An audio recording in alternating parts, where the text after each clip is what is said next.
Welcome to my channel, a list that brings your story about the love of a mafia boss. Now let's listen. The smell hit me first. Burnt coffee. Grease that had seeped into every crack of the linoleum floor, and something vaguely sweet from the pie display that hadn't been cleaned in God knows how long. My feet ached in shoes 2 sizes too small. Hand-me-downs from my roommate who'd quit this job last month. She'd warned me about the diner, about the long hours and the customers who'd leave pennies as tips. But I didn't have the luxury of being picky. Not anymore. I pushed through the double doors into the kitchen, the heat hitting my face like a wall. "Order up!" Eddie barked from behind the grill, his face red and shining with sweat. I grabbed 2 plates, eggs over easy, hash browns that looked more gray than golden, and carried them to table 7. The trucker barely looked at me as I set them down, just grunted and reached for the ketchup. This was my 3rd day at Rosie's Diner, and I was still learning the rhythm of the place. The morning rush had been brutal, a blur of coffee refills and shouted orders and plates that threatened to slip from my trembling hands. Now, at 2 in the afternoon, the lunch crowd had thinned to a handful of regulars who knew better than to expect much from a place like this. I was invisible here, just another waitress in a stained apron, dark circles under my eyes from too many sleepless nights in the apartment where the heat barely worked. 23 years old, and I felt ancient, worn down by a city that chewed up girls like me and spit them out without a second thought. The bell above the door chimed, and I glanced up out of habit. Everything slowed. 3 men walked in, but my eyes locked on the one in the middle. He moved like water, fluid and unhurried, while the 2 flanking him scanned the room with sharp, predatory gazes. The man in the center wore a suit that probably cost more than my entire year's rent. Charcoal gray, perfectly tailored to broad shoulders that tapered to a narrow waist. His shoes were Italian leather, gleaming even in the diner's fluorescent lights. But it was his face that made my breath catch. Sharp jawline, dark hair swept back with a precision that spoke of expensive barbers and morning routines I couldn't fathom. He had the kind of face that belonged on magazine covers or movie screens, all angles and shadows, and his eyes, dark, almost black, swept the diner with an intensity that made the hair on my arms stand up. He didn't belong here. None of them did. The 2 men with him positioned themselves near the door and the back exit, their hands resting casually at their sides in a way that seemed anything but casual. Security, I realized. Bodyguards. My manager, Rita, materialized from the back office, her eyes widening as she took in the trio. She smoothed her hair, suddenly flustered, and gestured toward the corner booth, the best seat in the house if you could call any seat in this dump good. "Right this way, sir," she said, her voice pitching higher than usual. The man in the center, the one who commanded the space around him like gravity itself bent to his will, nodded once. Brief, economical. He moved toward the booth, and as he passed me, I caught his scent. Expensive cologne, cedar, and something darker, mixed with the faint smell of cigarette smoke. It was intoxicating and terrifying all at once. He didn't look at me. I was beneath his notice, just part of the scenery. I should have been relieved. Instead, something in my chest twisted with an emotion I couldn't name. Rita assigned me to his table, probably because I was the newest, and she didn't want to deal with whatever this was. My hands shook as I grabbed a notepad and pen, taking a breath before approaching the corner booth. Up close, he was even more intimidating. He sat with perfect posture, one hand resting on the table, the other hidden beneath it. A gold watch caught the light, Rolex probably, or something equally obscene. His fingers were long, elegant, but I noticed the scars on his knuckles. These were hands that had done damage. "What can I get you?" My voice came out steadier than I expected. Those dark eyes lifted to my face, and for a moment, the world narrowed to just the 2 of us. He studied me with an intensity that made me feel naked, exposed, like he could see every secret I'd ever kept. The corner of his mouth quirked, not quite a smile, but something. Coffee. Black. His voice was deep, smooth like aged whiskey. There was an accent there, subtle but present. Italian, maybe, or something Mediterranean. Anything else? That will be all. Dismissal, clear and final. I nodded and retreated, feeling his gaze on my back like a physical touch. My hands shook as I poured the coffee, black as he'd requested. When I returned to his table, he was on his phone, speaking in rapid Italian to someone. He didn't acknowledge me as I set the cup down, didn't even pause his conversation. I was invisible again. The afternoon dragged on. The man sat in his corner booth, occasionally making calls, occasionally just watching the street through the window. His guards remained at their posts, silent and alert. Other customers gave them a wide berth, sensing something dangerous, even if they couldn't articulate what. At 4 o'clock, the bell chimed again. 2 men entered, but these were different. Ragged clothes, wild eyes, the kind of desperate energy that set off alarm bells in my head. One of them had a gun. I saw it tucked into his waistband as he moved. Oh God, everything happened so fast. The taller one, stringy hair, track marks on his arms, pulled out the gun and fired a shot into the ceiling. The sound was deafening in the enclosed space. Someone screamed. I dropped the coffee pot I'd been holding, and it shattered on the floor, hot liquid splashing across my legs. "Nobody fucking move!" the gunman shouted. "This is a robbery! Wallets, phones, jewelry, everything in the bag now." His partner, shorter and twitchy, started moving through the diner with a dirty canvas bag. I saw the man in the corner booth shift, saw his guards reach for something, but he stopped them with a slight movement of his hand. His face was calm, almost bored. As he watched the chaos unfold, the shorter robber reached my station, thrust the bag at me. "Come on, bitch, hurry up." I fumbled for my apron pocket, where I kept my tips, maybe $20 in crumpled bills. My phone. That was all I had. I dropped them in the bag with shaking hands. Then they moved to the corner booth. The tall one, the one with the gun, approached the man in the suit. "You. Nice watch. Give it here." The man looked up slowly, and I saw something flicker in his eyes. Not fear. Something colder. More dangerous. "I don't think so," he said quietly. The gunman laughed. A manic sound. "You think you're tough?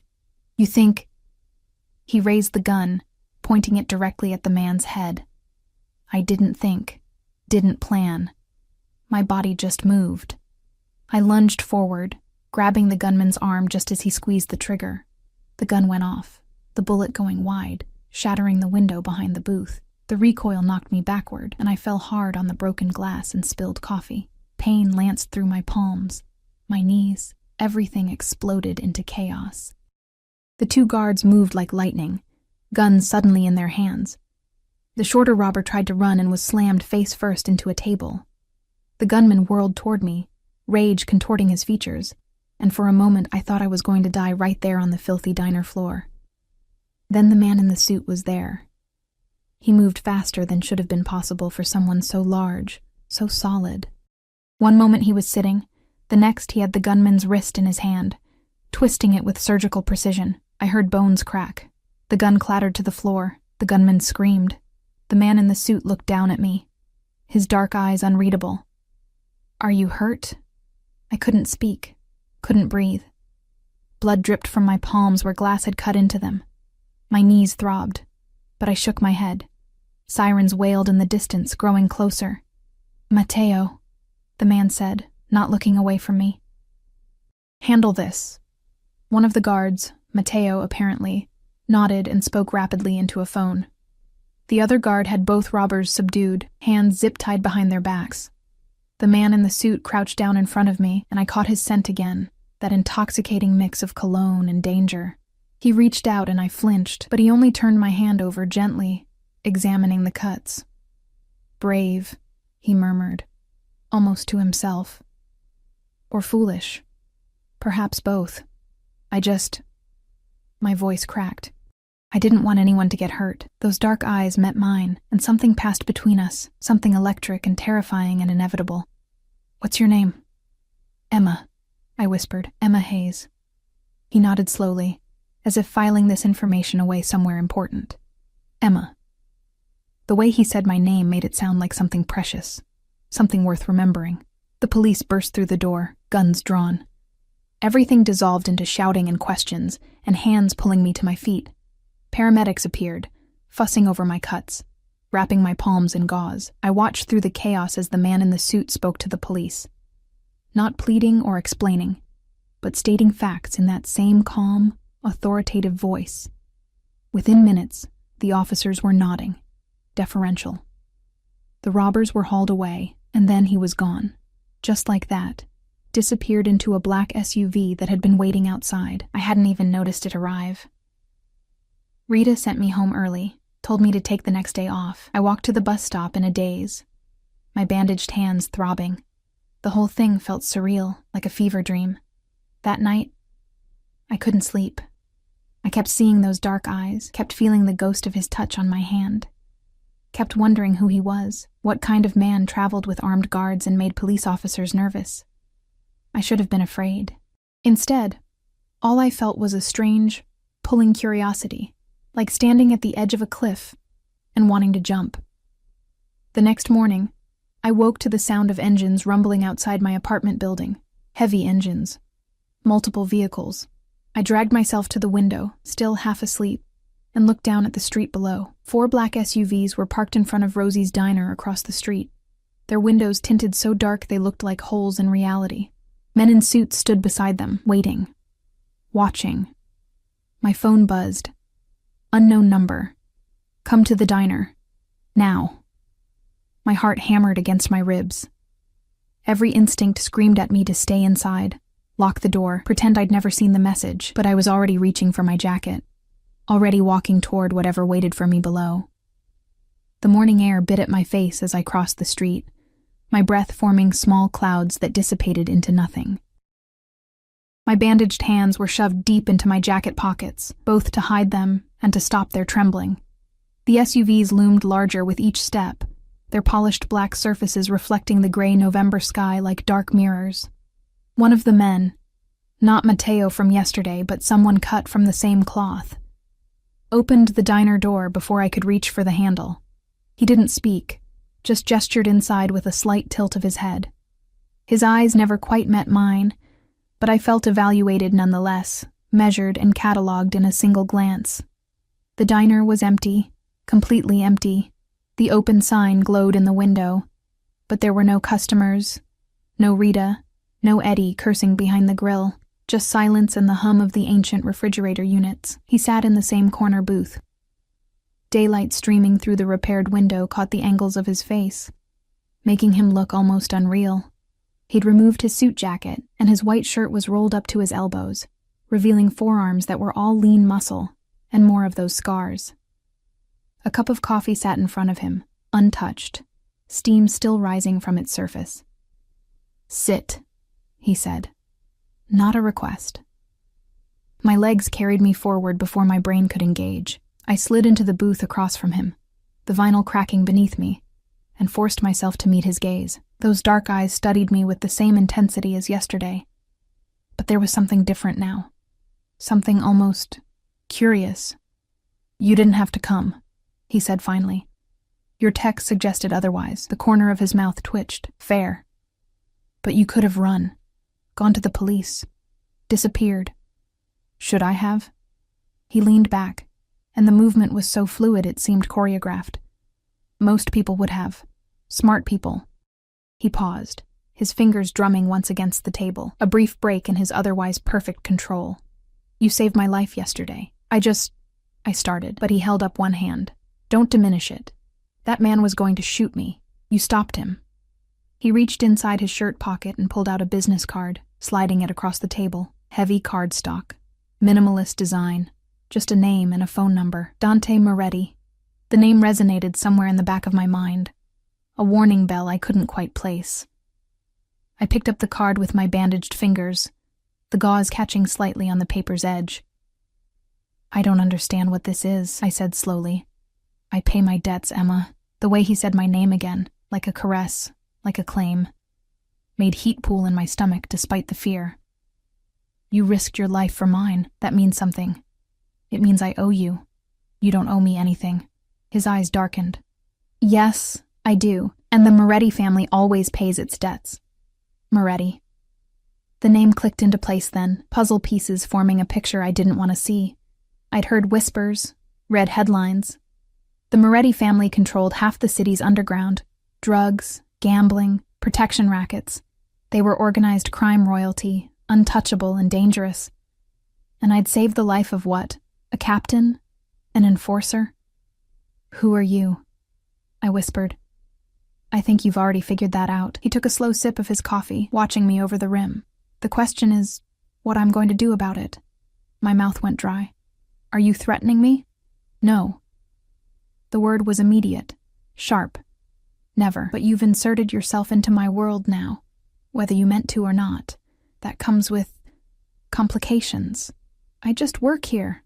I don't want any part of your world. What you want stopped being relevant the moment you grabbed that gun." He set down his cup with careful precision. "Those men yesterday, they weren't random junkies looking for cash. They were sent. A message from the Calabrese family, testing our defenses, seeing if I'd gotten soft." The words washed over me like cold water. "I don't understand." "You don't need to." He stood, and I had to crane my neck to look up at him. He was even taller than I'd realized, 6'3" at least, all controlled power. "But they saw what you did, which means the Calabrese family now knows there's a waitress who matters to Dante Moretti. I don't matter to you. We don't even know each other." Something flickered across his face. Amusement, maybe, or something darker. "I've had 8 men watching your apartment since yesterday afternoon, 3 more monitoring the diner. I know you take the number 7 bus to work. I know you share a 2-bedroom walk-up with a roommate named Jessica who works nights at St. Mary's Hospital. I know you moved to this city 6 months ago from Ohio, and you're working 3 jobs to make rent." The blood drained from my face. "You had me investigated? I protect what's mine. I'm not yours." The words came out too loud, too sharp. His expression didn't change, but something in the air shifted, became heavier, more dangerous. "You became mine when you took a bullet meant for me." He said it so calmly, as if stating a simple fact like the sky being blue or water being wet. Whether you accept that or not doesn't change reality. I stood on shaking legs, my chair scraping against the floor. "This is insane. I'm leaving. Sit down, Emma." "No. I don't take orders from you." For a long moment we stared at each other, and I saw something like respect flicker in those dark eyes.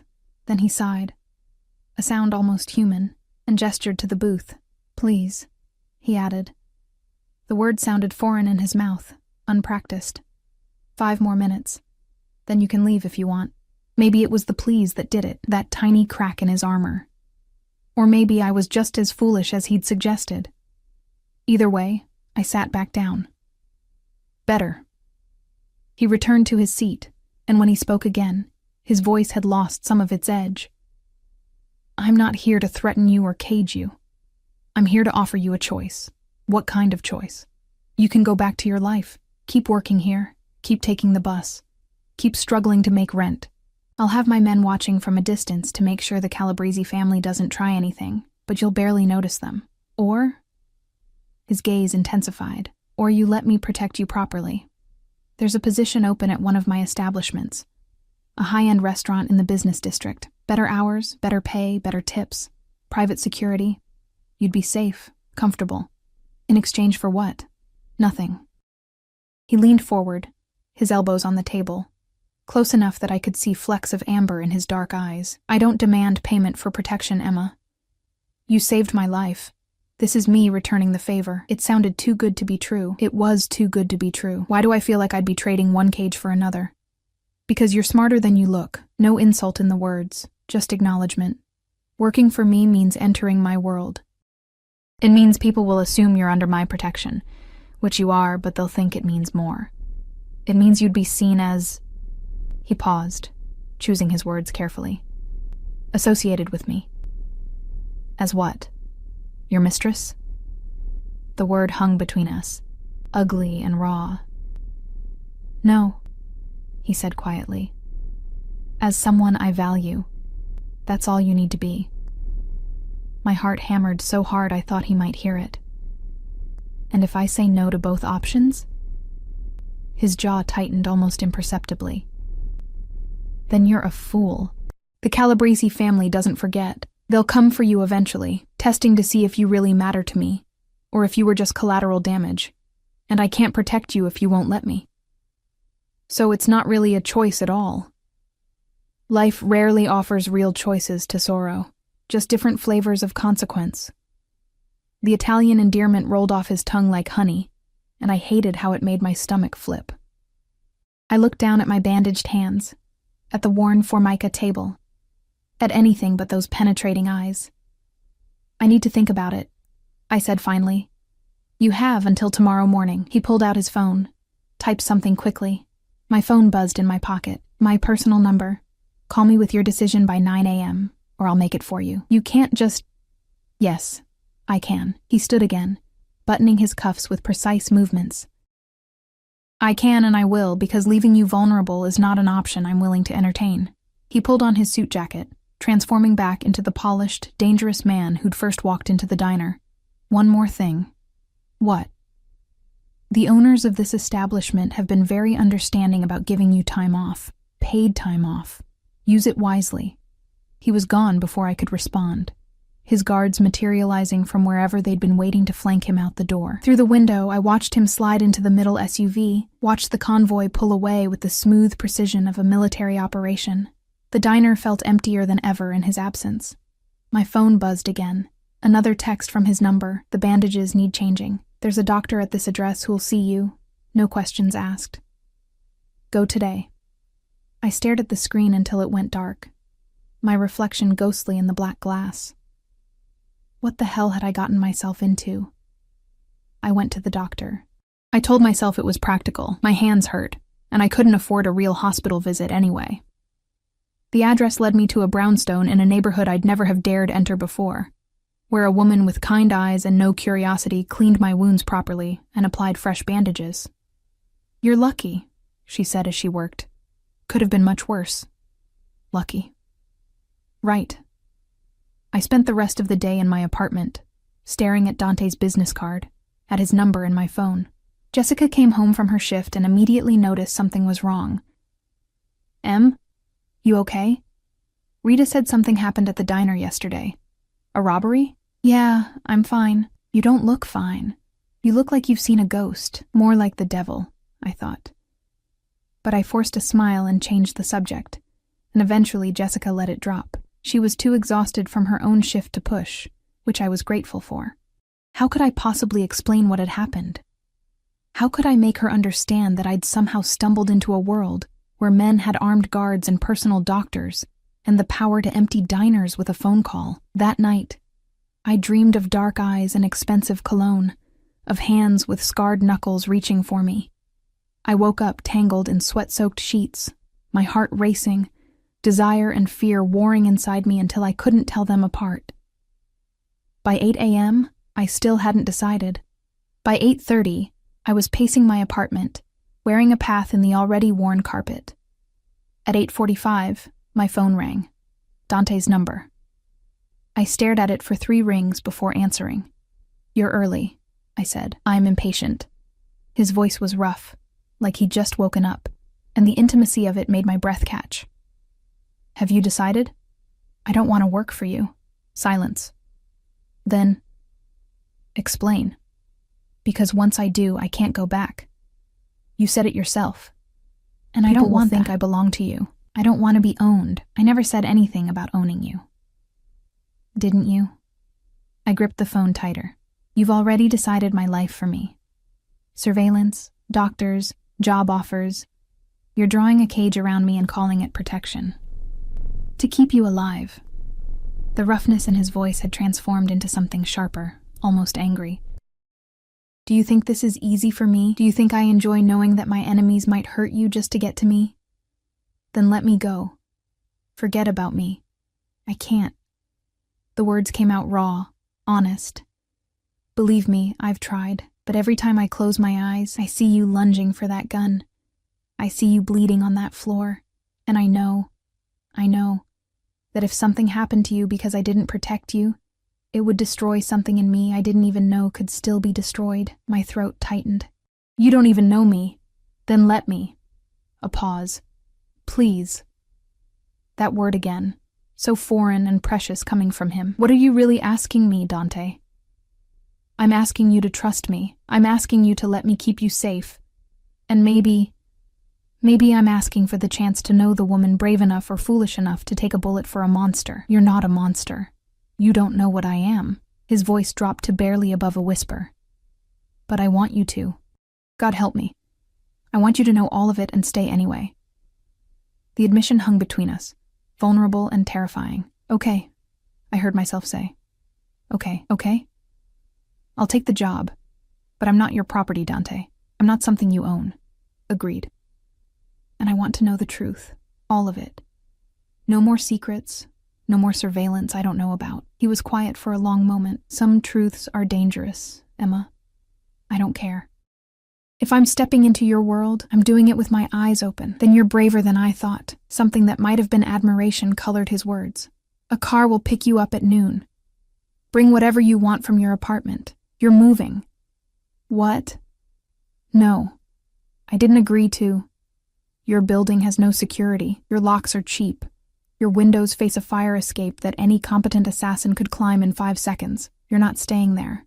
Dante. Noon, Emma. Don't make me come get you. He hung up before I could argue further. I stood in my apartment, phone still pressed to my ear, and wondered if I'd just made the best decision of my life or signed my own death warrant. Outside, a black SUV was already parked across the street, waiting, always waiting. The penthouse was obscene. Floor-to-ceiling windows overlooked the city like a kingdom laid out for inspection. Marble floors reflected the afternoon sun in brilliant white light. Modern furniture, all clean lines and expensive leather, was arranged with the precision of a museum exhibit. The kitchen had appliances I couldn't name, and the living room alone was larger than my entire previous apartment. This is too much, I said, my voice echoing in the cavernous space. Dante stood by the windows, hands in his pockets, silhouetted against the skyline.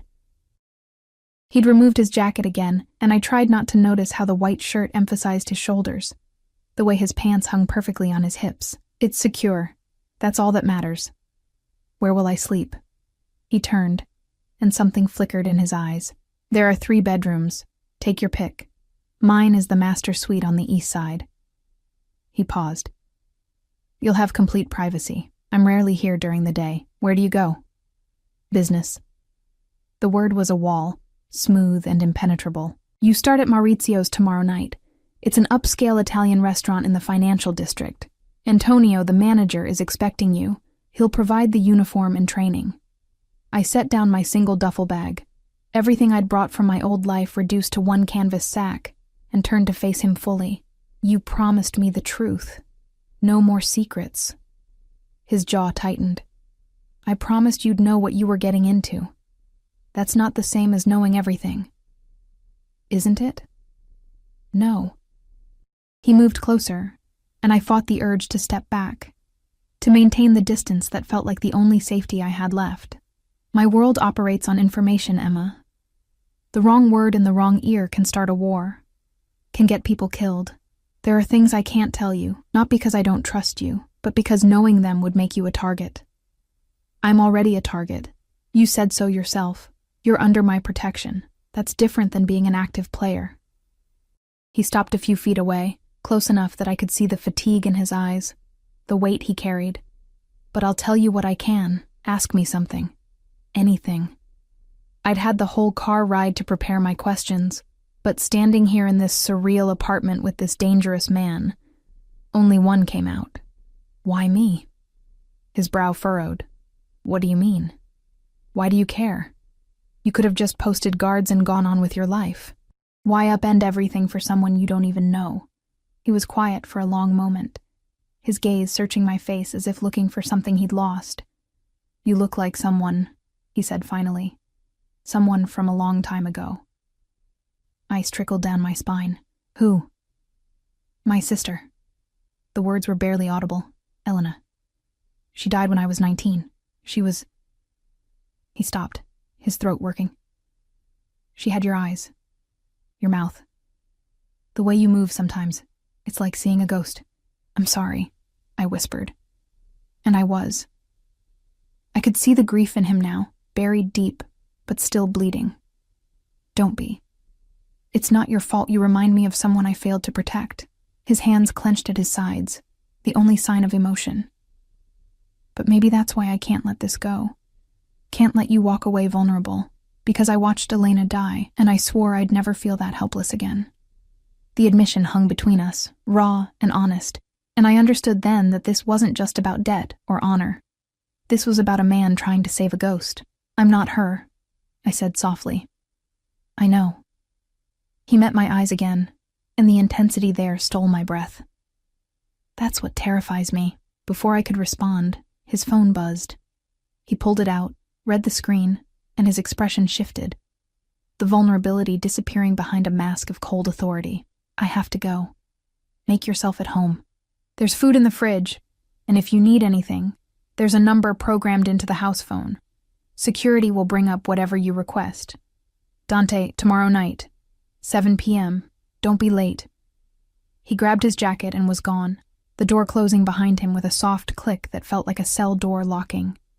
I stood alone in the penthouse, surrounded by luxury I'd never dreamed of, and wondered if I'd made a deal with the devil or just a broken man trying to outrun his demons.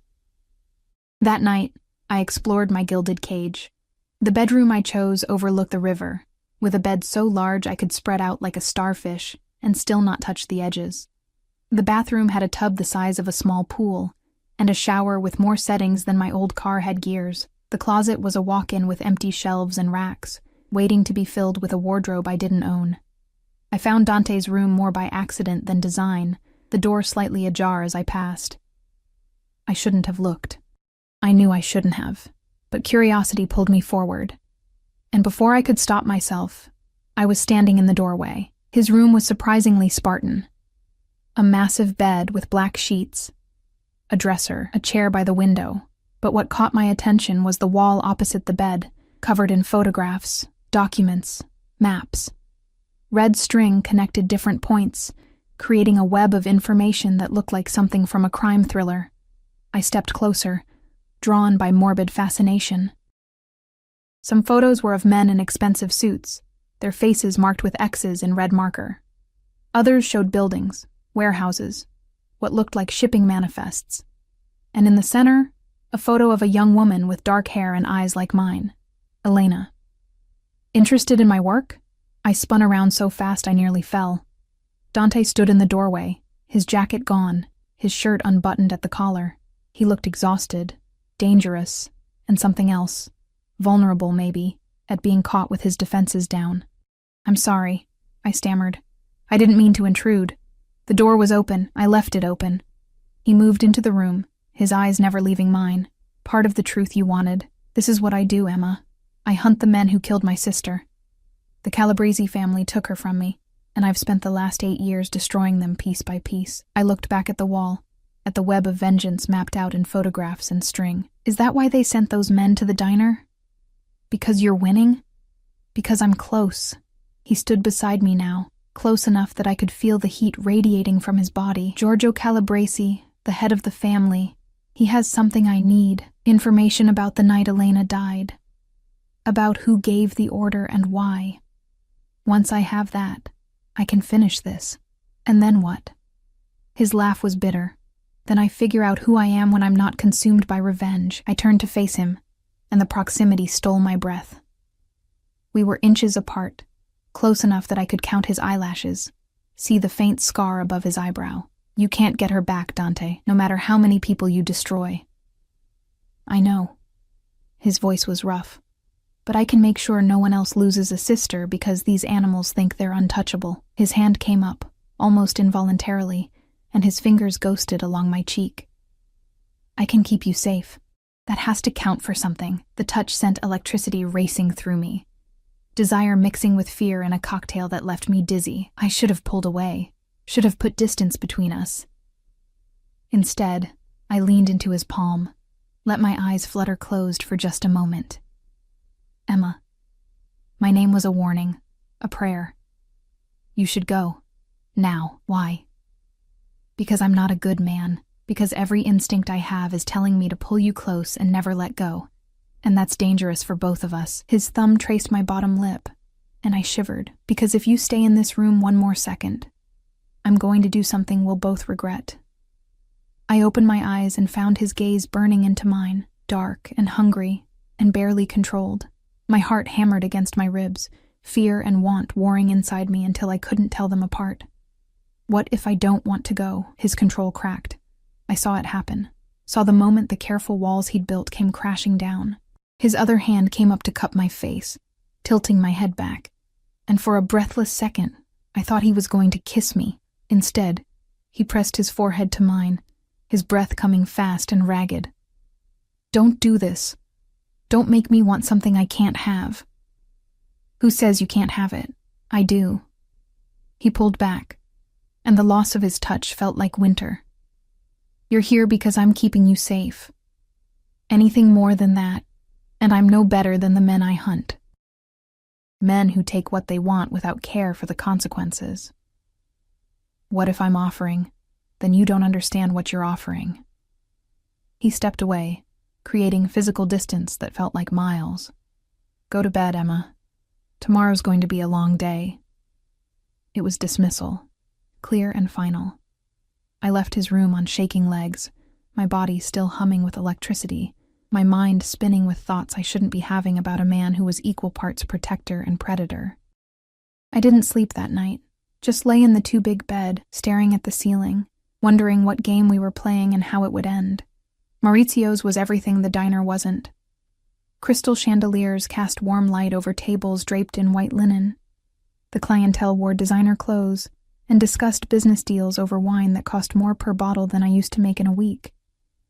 The kitchen was immaculate, all stainless steel and choreographed chaos. Antonio, the manager, was a compact Italian man, with kind eyes and an accent thicker than Dante's. He walked me through the restaurant, pointing out sections and introducing me to the staff. Everyone was polite, professional, but I saw the curiosity in their eyes. They knew I was connected to Dante somehow, and that made me interesting, or dangerous, or both. You'll start with the smaller tables, Antonio explained, leading me to the staff room. Learn the menu, learn the rhythm. Once you're comfortable, we'll move you to the VIP section. The VIP section? His smile was knowing. Where Mr. Moretti's associates dine. Don't worry, they tip very well. He left me with a uniform, black dress, white apron, simple but elegant, and told me to be ready by 6 for the dinner service. I changed in the bathroom, staring at my reflection in the mirror. I looked different somehow. Older, maybe. More polished. Like I was playing dress-up in someone else's life. The evening shift was intense. I stumbled through orders, mixed up table numbers, spilled wine on my apron, but the other servers were patient, guiding me through the chaos with good humor. And the tips. God, the tips. I made more in one night than I'd made in a week at the diner. At 10 p.m. during a brief lull, Antonio called me to his office. You did well for your first night, he said, gesturing for me to sit. A few mistakes, but nothing terrible. Thank you. Everyone's been very kind. They know you're important. He leaned back in his chair, studying me. Mr. Moretti doesn't bring people into his world lightly. The fact that you're here means you matter to him. I started, but he held up a hand. Whatever you are, it's none of my business. But I've worked for the Moretti family for 20 years, since Dante's father ran things. And I've never seen him look at someone the way he looks at you. My cheeks burned. He doesn't look at me any particular way. Antonio's smile was sad. Keep telling yourself that, Bella, but be careful. Men like Dante, they're dangerous even when they're trying to protect you. Especially then. Before I could respond, shouting erupted from the dining room. Antonio was on his feet instantly, moving with a speed that belied his age. I followed, my heart racing. In the main dining room, 2 men in dark suits faced off across a table. One I recognized. Marco, one of Dante's guards. The other was a stranger, tall and thin with a cruel mouth, and eyes like chips of ice. Tell your boss, the stranger was saying, his voice carrying across the suddenly silent restaurant, that Giorgio sends his regards and his condolences. Marco's hand moved to his jacket, but Antonio was already there, smooth and diplomatic. Gentlemen, please. This is a place of business. Whatever disputes you have, take them elsewhere. The stranger's cold gaze swept the room and landed on me. I froze, pinned by the predatory focus in his eyes. He smiled, slow and terrible. "New girl," he said, "pretty." I can see why Dante's interested. He took a step toward me, and Marco moved to intercept, but the stranger just laughed. "Relax, I'm just delivering a message." His eyes never left mine. "Tell Dante that what he treasures can be taken. Just like he took from us." Then he was gone, disappearing out the front door before anyone could stop him. The restaurant erupted in whispers. Antonio ushered the remaining customers out with apologies and complimentary bottles of wine. Marco grabbed his phone, speaking rapidly in Italian. I stood frozen, the stranger's words echoing in my head. What he treasures can be taken. I wasn't safe here, wasn't safe anywhere, and Dante's protection might be the very thing that got me killed. Dante arrived 20 minutes later, and the temperature in the restaurant dropped 10 degrees. He moved through the front door like a storm given human form, his guards flanking him in tight formation. His face was a mask of cold fury, all the warmth I'd glimpsed in unguarded moments buried beneath ice. When his eyes found me, still standing frozen near the bar where Marco had positioned me, something flickered in their depths. Relief, maybe, or fear. "Tell me exactly what he said." His voice was controlled, but I heard the razor's edge beneath it. "Every word, Emma."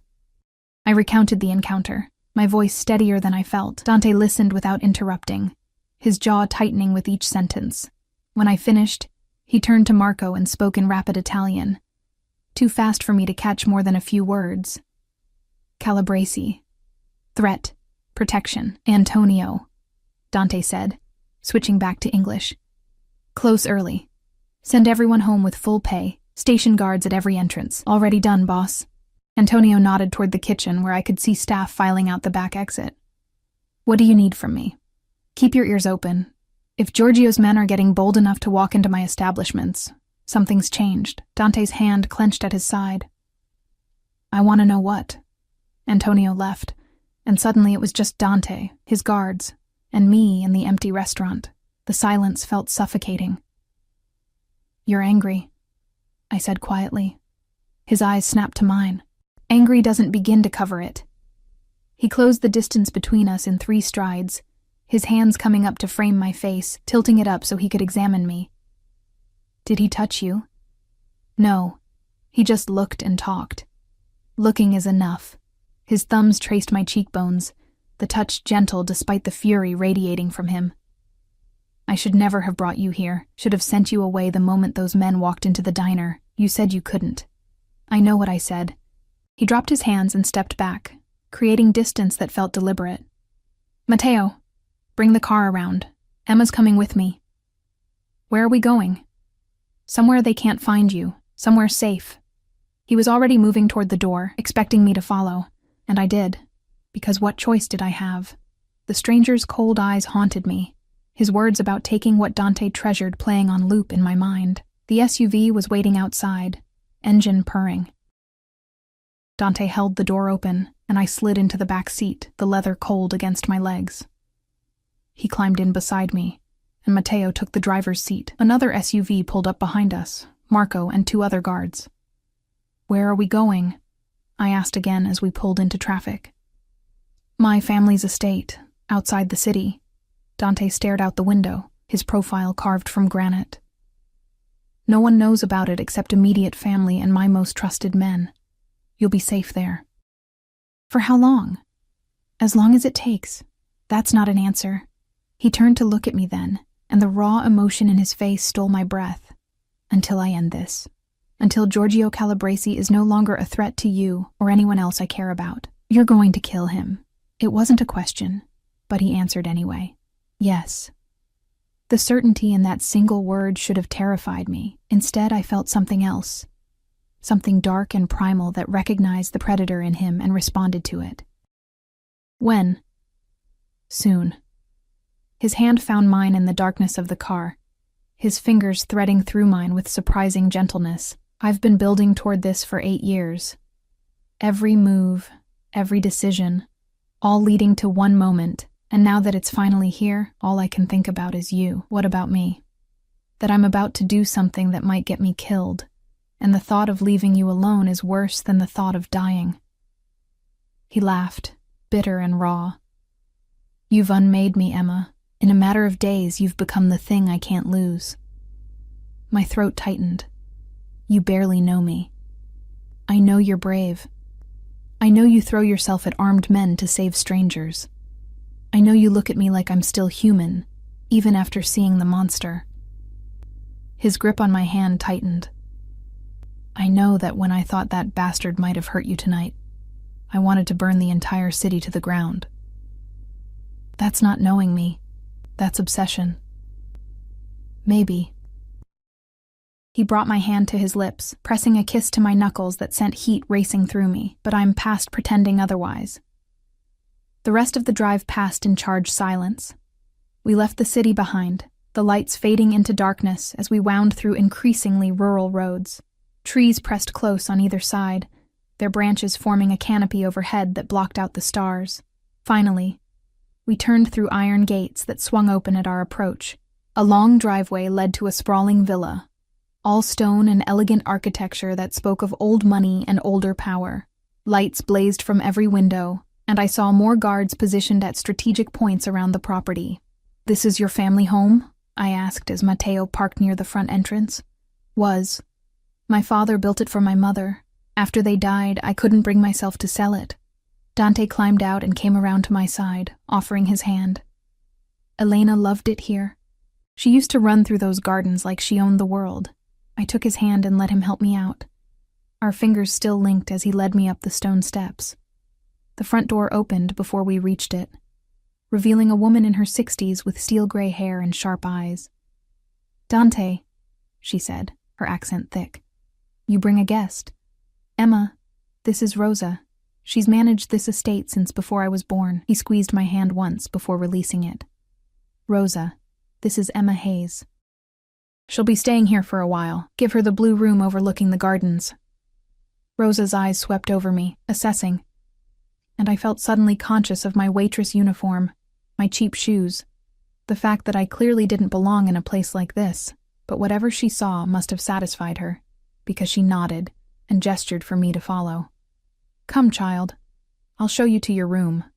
I glanced back at Dante, but he was already deep in conversation with Matteo, his phone pressed to his ear. The moment of vulnerability had passed, replaced by the cold authority of a man planning war. Rosa led me through hallways lined with portraits and expensive art, up a grand staircase, and down another corridor until we reached a door at the end. The blue room was stunning, all soft colors and antique furniture, with French doors that opened onto a balcony overlooking gardens I could barely make out in the darkness. "There are clothes in the closet," Rosa said, moving to light a fire in the stone fireplace. "Dante had them brought from the penthouse. If you need anything else, use the phone by the bed." "Thank you." She paused at the door, studying me again with those sharp eyes. "You're the one from the diner, the one who saved him." "I guess. He hasn't brought a woman here since Elena died." Rosa's expression softened slightly. "Whatever you are to him, be careful. Men like Dante, they don't know how to love without destroying." She left before I could respond, the door clicking shut behind her. I stood alone in the beautiful room, surrounded by luxury that felt like another cage, and wondered if Rosa was right, if being treasured by Dante Moretti was just another form of destruction. I woke to sunlight streaming through the French doors and the sound of voices drifting up from the gardens below. For a disoriented moment, I couldn't remember where I was. Then it all came crashing back. The restaurant, the threat, the midnight drive to this estate. I climbed out of bed and moved to the balcony, pushing open the doors. The gardens were breathtaking in daylight, all manicured hedges and flower beds that probably cost more to maintain than most people's mortgages. And in the center, on a stone patio, Dante sat at an iron table with 3 other men. Even from this distance, I could feel the tension. Papers were spread across the table, and one of the men, older, with silver hair, was gesturing emphatically while speaking in Italian. Dante listened with that same cold focus I'd seen in the restaurant, occasionally interjecting with questions or commands. This was him in his element. The Don, the boss, the man who held life and death in his hands. I should have been terrified. Instead, I couldn't look away. As if sensing my gaze, Dante's head turned, his eyes finding mine across the distance. Even from here, I felt the impact of that look, possessive, protective, hungry. He said something to the men, then stood and walked toward the villa, disappearing from view. My heart hammered as I heard footsteps in the hallway, then a knock at my door. "Come in," I called, already knowing who it would be. Dante entered, and he looked different in daylight, softer somehow, despite the same expensive suit and controlled movements. He'd shaved, and I caught the scent of his cologne as he crossed to where I stood on the balcony. "You slept well?" he asked. "As well as can be expected." I gestured toward the gardens. "Important meeting?" "Planning." He leaned against the balcony railing, his eyes on the horizon. "Giorgio has made his move by threatening you. Now I make mine." "When?" "Tonight." He turned to face me, and I saw the resolve in his expression. "There's a shipment coming in. Weapons that Giorgio needs for a territorial push. We're going to intercept it, cut off his supply line and force him into the open." Fear coiled in my stomach. "That sounds dangerous." "It is."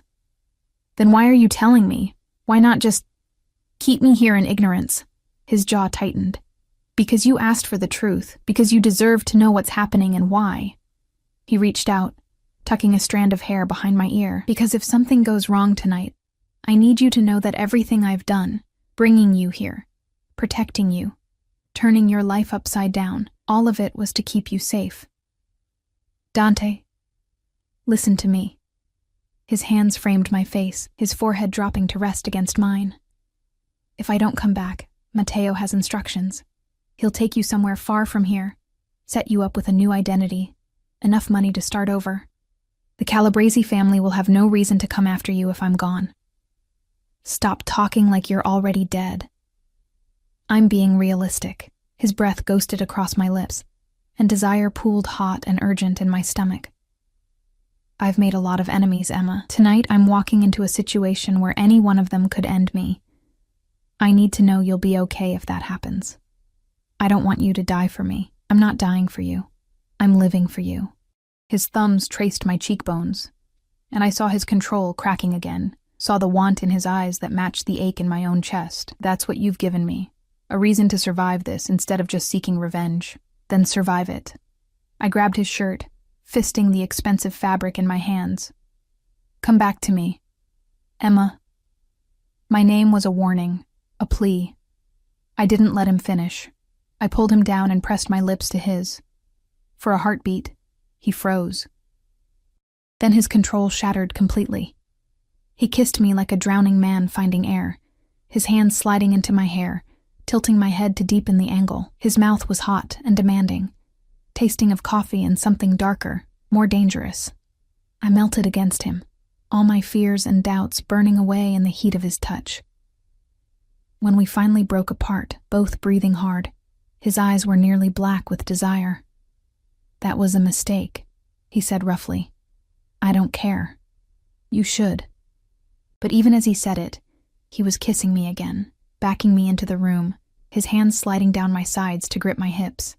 "You should run from me, should hate me for what I am. I can't." The admission came out breathless as his lips found my neck, my collarbone, the hollow of my throat. "I've tried." He lifted his head, and the vulnerability in his face broke something in me. "If I start this, I won't be able to stop, won't be able to let you go. Good." I pulled him down for another kiss, pouring everything I couldn't say into it. The fear, the desire, the impossible connection that had formed between us in such a short time. His phone buzzed, shattering the moment. Dante pulled away with a curse, checking the screen. His expression hardened. "I have to go. The meeting, they need final authorization." "Tonight," I said. "You'll come back tonight."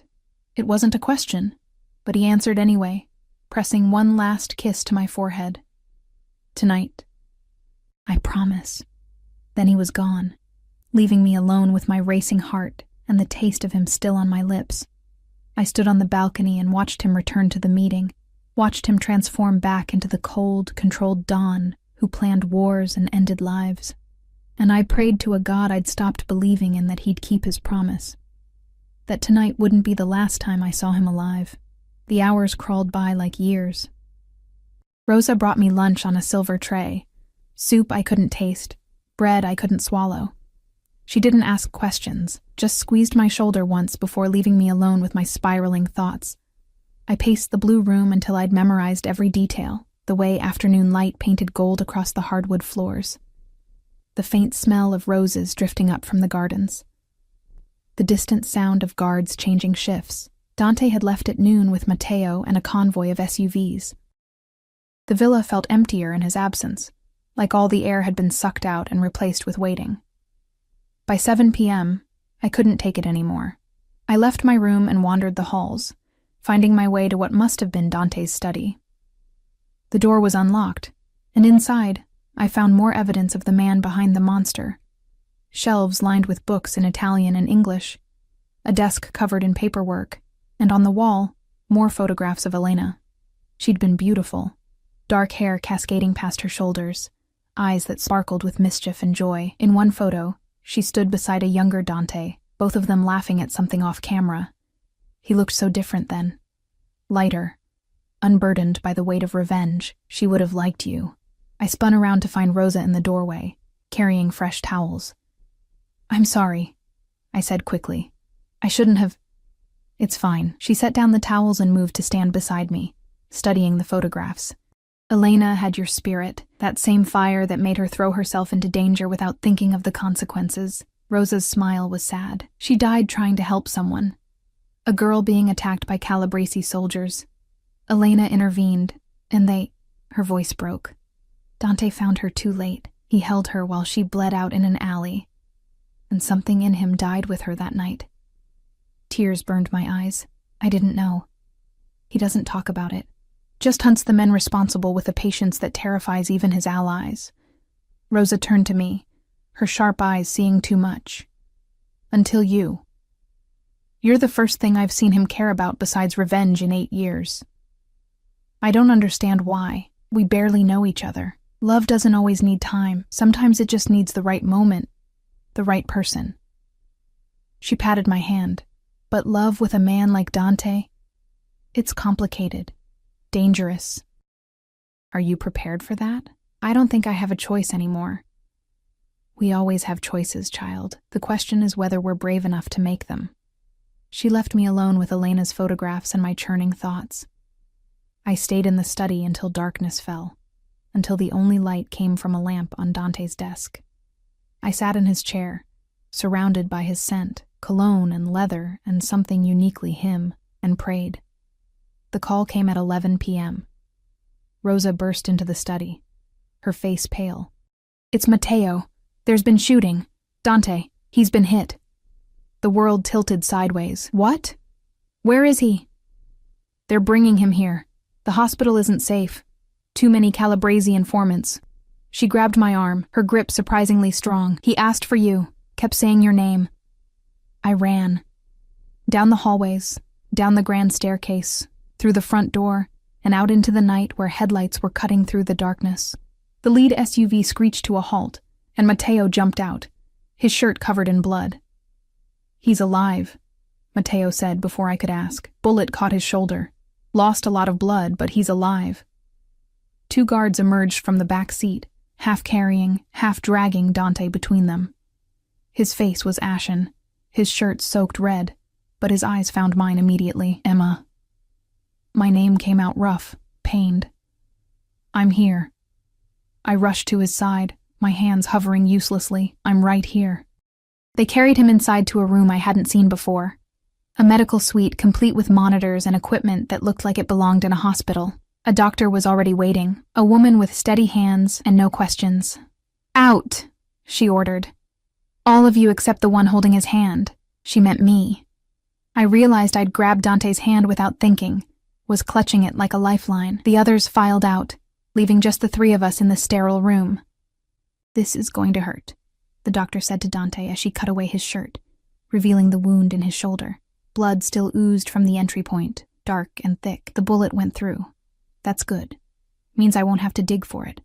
But I need to clean and stitch." "Just do it!" Dante gritted out.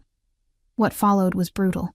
The doctor worked with efficient precision, cleaning the wound with alcohol that made Dante's hand tighten around mine until I thought my bones would crack. He didn't scream, didn't make a sound except for harsh breathing through clenched teeth. But I felt his pain in every tremor, every spike in his pulse where my fingers pressed against his wrist. "Talk to me," he said suddenly, his eyes squeezed shut. "Please, Emma. Talk to me." "About what?" "Anything, everything. I need to hear your voice." So I talked.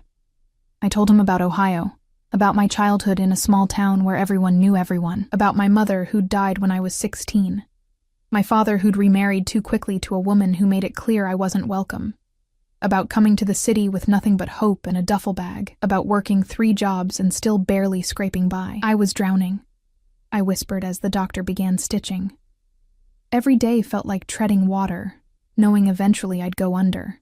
And then you walked into that diner and everything changed. You changed it. His eyes opened, finding mine. "For better or worse, I don't know yet." I brushed sweat-dampened hair from his forehead. "Ask me again when you're not bleeding all over expensive sheets." That pulled a ghost of a smile from him. "Deal." The doctor finished 30 minutes later, bandaging his shoulder with tight professional efficiency. "You'll live, but you need rest. Real rest. Not whatever macho bullshit you're planning." She packed up her supplies. "I'll be back tomorrow to check the wound. Call if there's fever or increased bleeding." She left, and suddenly it was just the 2 of us in the quiet room. Dante struggled to sit up, and I helped him, propping pillows behind his back. "What happened out there?" I asked. "We intercepted the shipment, but Georgia was expecting us, had twice the men we anticipated." His jaw tightened. "We lost 2 of mine, good men with families. I'm sorry." "So am I." He reached for me with his good arm, pulling me down to sit on the edge of the bed. "But we got what we came for, the weapons, and more importantly, Giorgio's ledger. Names, dates, every dirty deal he's made in the last 5 years, including proof that he ordered the hit on Elena." My breath caught. "So it's over?" "Almost." His hand cupped my face, thumb stroking my cheek. "I have enough to bury him now, to turn over to the authorities and watch him rot in prison, or what? Or I can end it myself, 1 bullet, clean and final. The way he deserves." I heard the question beneath the words. What kind of man did I want him to be? The one who sought justice through the system? Or the one who took it with his own hands? "What do you want?" I asked quietly. He was silent for a long moment, his dark eyes searching mine. I thought I wanted his blood, thought nothing else would satisfy the rage that's been eating me alive for 8 years.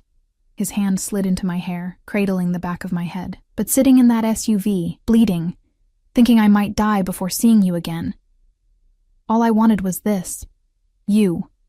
A chance at something other than revenge. You can have both." "No." His voice was firm. "If I kill him, I become exactly what Elena would have hated. A murderer who puts vengeance above everything else, including the people I love." He pulled me closer, until our foreheads touched. "I'm choosing you, Emma. I'm choosing life over death." The words cracked something open in my chest. "You love me? Terrifyingly. Completely. From the moment you grabbed that gun without hesitation." His smile was soft, vulnerable. "I don't deserve you. Don't deserve this second chance. But if you'll have me, broken and damaged, and probably too possessive for my own good, I swear I'll spend the rest of my life being worthy of you." I kissed him, tasting salt and copper and hope. "You're already worthy, liar," he murmured against my lips. "Beautiful liar." We stayed like that for a long time, wrapped up in each other, the night quiet around us. Finally, exhaustion pulled at him, his eyes drooping despite his best efforts to stay awake. "Sleep," I whispered. "I'll be here when you wake up. Promise?" "Promise." I watched him drift off, his breathing evening out, his face relaxing into something almost peaceful. Then I slipped out of the room and found Matteo waiting in the hallway. "How is he?" Matteo asked. "Alive. Choosing justice over revenge." I met his eyes. "What happens now?" "Now we turn over everything we have to the federal prosecutor. a man Dante's family has carefully cultivated as an ally over the years. Giorgio Calabresi will be arrested by morning, along with most of his top lieutenants. The family will be dismantled from the inside. And Dante walks away clean. He's always been careful to keep his hands relatively unstained. No drugs, no human trafficking, nothing that can't be explained as legitimate business. Matteo's smile was grim. He learned from his father's mistakes. Built an empire that can withstand legal scrutiny while still commanding respect in the underworld. It should have bothered me, this pragmatic approach to criminality. But I'd stopped pretending Dante was anything other than what he was. A man who operated in shades of gray, who balanced brutality with honor, who commanded an empire built on fear and loyalty in equal measure. And somehow, impossibly, I loved him anyway. 3 months later, I stood in the gardens of the villa, watching spring paint the world in shades of green and gold. Giorgio Calabrese had been convicted on 12 counts of racketeering, murder, and conspiracy. He'd die in prison, a slow death that felt more fitting than a bullet ever could have. The Moretti Empire had stabilized, the power vacuum filled by Dante's careful maneuvering. He'd restructured, pivoting toward legitimate businesses while maintaining enough of the old ways to keep his position secure. It was a delicate balance, but he walked it with the same controlled grace he brought to everything. I heard his footsteps on the stone path behind me, felt his arms wrap around my waist, his chin resting on my shoulder. "What are you thinking about?" he asked. "How different my life is now, how 3 months ago I was invisible. Now I gestured to the gardens, the villa, the life we were building together. "This. Visible," he finished. "Treasured, mine." I turned in his arms, looping my hands around his neck. The scar on his shoulder had healed to a thin white line, a reminder of the night everything changed. "Yours," I agreed, "but you're mine too. That's how this works." I liked the sound of that. He kissed me, slow and sweet, the kind of kiss that spoke of time and tomorrow and all the days after. When we broke apart, he pulled a small box from his pocket. I was going to wait, do something elaborate and romantic. But I've never been good at waiting. He opened the box, revealing a ring. A simple band with a single diamond that caught the sunlight and threw rainbows across the garden. "Marry me," he said. Not a question, but not quite a command either. Something in between, something that left room for me to choose. "Let me spend the rest of my life keeping you safe and happy, and so thoroughly loved you'll never doubt it." "That's not very romantic," I teased, even as tears pricked my eyes. "No?" His smile was crooked, vulnerable. "How about this? You saved my life, and now I want to spend every day of mine giving you reasons to be glad you did. You walked into my darkness and somehow made me want to find the light. I'm not a good man, Emma, but I'm trying to be better, for you. Because of you. Yes." The word came out choked with emotion. "Yes, I'll marry you." He slipped the ring onto my finger, and it fit perfectly, like it had always belonged there, like I'd always belonged here, in this garden, in his arms, in this impossible life we'd stumbled into together. We were an unlikely pair, the waitress and the dawn, the woman who'd had nothing, and the man who'd had everything except peace. But somehow, against all odds, we'd found each other. Found something worth fighting for beyond revenge or survival. Found love in the last place either of us expected. "I love you," I whispered against his lips, "and I love you," he replied. "My brave, foolish Emma. My salvation." The gardens bloomed around us, spring promising renewal and growth and endless tomorrows. In the distance, I could hear Rosa humming in the kitchen, guards changing shifts, life continuing in its complicated, messy, beautiful way. I'd saved a stranger's life in a moment of instinct, and he'd given me a future I'd never dared to dream of. Not perfect. Nothing with Dante could ever be simple or easy, but real, honest in its complications. And as he kissed me again, the sun warm on our faces and the promise of forever hanging in the air between us, I knew I'd make the same choice 1,000 times over. I'd grab that gun, stop that bullet, step into his dangerous world, because some people are worth the risk. Some loves are worth the chaos. And Dante Moretti, broken, possessive, trying so hard to be the man I deserved, was worth everything.